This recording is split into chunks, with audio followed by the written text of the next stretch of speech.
RBI సంచలన నిర్ణయం, బ్యాంకులకు కీలక ఆదేశాలు. త్వరలో 500 రూపాయల నోట్ల రద్దు. ఏంటి, షాక్ అయ్యారా? ప్రస్తుతం ఈ వార్త పలు సోషల్ మీడియా ప్లాట్ఫామ్పై తెగ వైరల్గా మారింది. ఇందులో వాస్తవం ఎంత?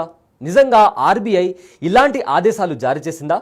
ఈ వీడియోలో తెలుసుకుందాం. డిమానిటైజేషన్ ఈ పదం గత 8 ఏళ్ల క్రితం పెను సంచలనం సృష్టించింది. 2017లో పెద్ద నోట్లను రద్దు చేస్తూ కేంద్రం రాత్రికి రాత్రి కీలక నిర్ణయం తీసుకుంది.